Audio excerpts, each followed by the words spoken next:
आज इस वीडियो में हम देखेंगे सीटेट से रिलेटेड इम्पोर्टेंट टॉपिक जो कि सीटेट के प्रीवियस ईयर क्वेश्चन में काफी बार पूछे गए हैं और जो 16 दिसंबर का सीटेट का फर्स्ट शिफ्ट का एग्जाम हुआ था उसमें भी इससे रिलेटेड टॉपिक से क्वेश्चन आए हुए हैं।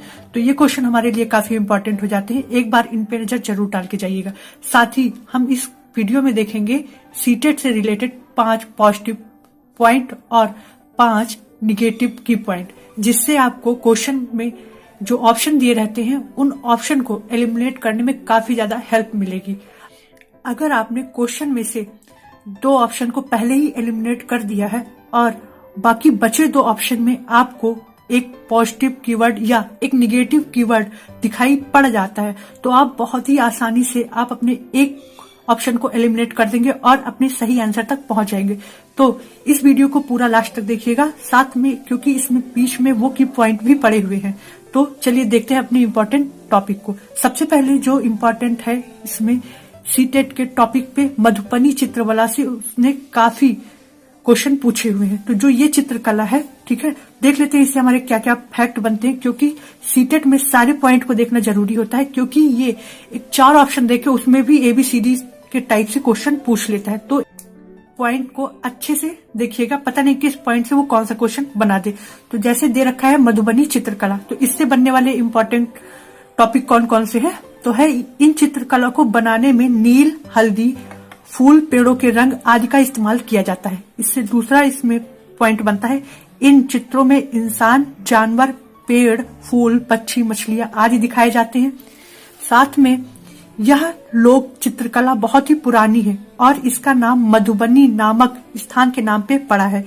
मधुबनी बिहार का अति प्रसिद्ध जिला है। ये क्वेश्चन काफी बार पूछा गया है कि जो मधुबनी चित्रकला है वो कहाँ की है, तो ये जो है बिहार का अति प्रसिद्ध जिला है और यही इसी के नाम पे इसका मधुबनी चित्रकला नाम भी पड़ा है। तो मधुबनी चित्रकला मिथिलांचल क्षेत्र जैसे बिहार के दरभंगा, मधुबनी एवं नेपाल के कुछ क्षेत्रों के प्रमुख चित्रकला है।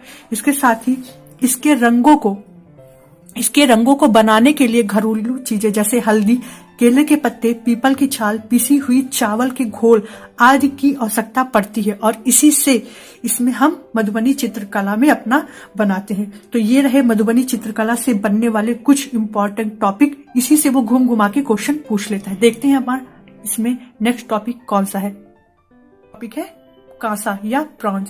तो यह एक मिश्र धातु है, इसे भट्टी में कापर और टिन को पिघलाकर बनाया जाता है। कई बार क्वेश्चन पूछा गया है कि जो कांसा है वो किससे मिला के बनाया जाता है। कांसा में कापर 78% और टिन 22% मिलाया जाता है। कांसा का प्रयोग सिक्के, बर्तन, मेडल और पानी के जहाज के भाग बनाने में, चांदी के सिक्के, चांदी का सामान तथा विद्युत लेपन में भी किया जाता है। देखते हैं इस लॉट से हमारे क्या क्वेश्चन बनते हैं और ये काफी इम्पोर्टेंट हो जाता है हमारे सीटेट के लिए। 16 दिसंबर को जो फर्स्ट शिफ्ट में एग्जाम हुआ है उसमें से एक क्वेश्चन इससे पूछा भी गया है। तो देख लेते हैं इससे हमारे क्या क्या टॉपिक बनते हैं। तो स्लॉथ स्तनधारी वर्ग के अंतर्गत आता है। यह दक्षिण व मध्य अमेरिका में पाया जाने वाला मध्यम आकार का एक शाकाहारी है। यह धीमी गति से हिलने के लिए प्रसिद्ध है। यह देखने में भालू जैसा होता है परंतु भालू से भिन्न होता है। यह दिन के लगभग 17 घंटे वृक्ष की शाखाओं से उल्टे लटक कर सोता है। यह लगभग 40 वर्ष तक जीवित रहता है। यह जिस वृक्ष पर रहता है उसी की पत्तियां डालियां खाता है। तो ये थे स्लॉथ से बनने वाले इम्पोर्टेंट क्वेश्चन। ये काफी इम्पोर्टेंट टॉपिक है, तो इसलिए इसे देख के जरूर जाइएगा। जैसा कि हमें पता है कि सीटेट में हमें जो आंसर देने होते हैं वो बच्चों को ध्यान में देकर देने होते हैं, तो उसी के हिसाब से इसमें कुछ पॉजिटिव पॉइंट और कुछ निगेटिव पॉइंट बच्चों को ध्यान में रख के है। तो देखते हैं हमारा क्या है। सबसे पहले विचार मंथन, दूसरा है सहभागिता। बच्चों को हर चीज में सहभागिता के लिए प्रोत्साहित करना है, ठीक है, उन्हें प्रोत्साहित करना है, उन्हें मोटिवेट करना है। लेकिन अगर प्रोत्साहित की जगह पुरस्कार शब्द आ जाए तो वो हमारा निगेटिव पॉइंट हो जाएगा, ठीक है। इसलिए आप ध्यान दीजिएगा कि कहाँ पे क्या चीज पॉजिटिव हो रही है और क्या चीज निगेटिव हो रही है। विविधता जैसे बच्चे विविध सांस्कृतिक, खान पान आदि विविध चीजों से काफी कुछ सीखते हैं। तो जहाँ ये विविधता शब्द आता है तो ये हमारा पॉजिटिव कीवर्ड में चला जाता है।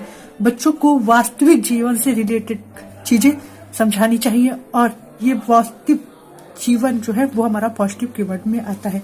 बच्चे सृजनात्मक होते हैं, ठीक है, तो इन्हें सृजनात्मकता से ही चीजें सिखानी चाहिए। बच्चों को पूर्व ज्ञान से जोड़कर सिखाना चाहिए। तो जहाँ पे ये 7 पॉइंट हमारे विचार मंथन, सहभागिता, प्रोत्साहित करना, विविधता, वास्तविक जीवन, सृजनात्मक, पूर्ण ज्ञान से जोड़ना, तो ये हमारे पॉजिटिव कीवर्ड हो जाते हैं। साथ ही देखते हैं निगेटिव कीवर्ड्स क्या आते हैं हमारे। तो निगेटिव कीवर्ड्स में आते हैं हमारे चार्ट बनाना या ब्लैक बोर्ड पर चित्र बनाना। जहां भी ये वाला पॉइंट दिख जाए आपको तुरंत इसको निगेटिव मान लेना है। प्रतिस्पर्धा, आप बच्चों में प्रतिस्पर्धा नहीं करा सकते, उन्हें पुरस्कार नहीं देना है, ठीक है। स्मरण करना, दोहराना और कंठस्थ करना, ये चीजें बच्चों के लिए एक निगेटिव रोल प्ले करती हैं। तो ये 6 पॉइंट हमारे चार्ट बनाना, ब्लैक बोर्ड पर चित्र बनाना, प्रतिस्पर्धा, पुरस्कार, स्मरण करना, दोहराना और कंठस्थ करना बच्चे के लिए एक निगेटिव वर्ड है। अब आप क्वेश्चन में देख लीजिएगा कि उसमें अगर आपको ये टॉपिक अच्छा लगा हो तो आप मुझे कमेंट में बताइए। मैं हर सब्जेक्ट के ऐसे ही इम्पोर्टेंट टॉपिक जो कि प्रीवियस ईयर में काफी बार पूछे गए हैं उसके वीडियो बना सकूं। और अगर आपको ये अच्छा लगा हो तो चैनल को सब्सक्राइब कीजिए, शेयर कीजिए और कमेंट करके बताइए कि आपको ये सीरीज कैसी लग रही है।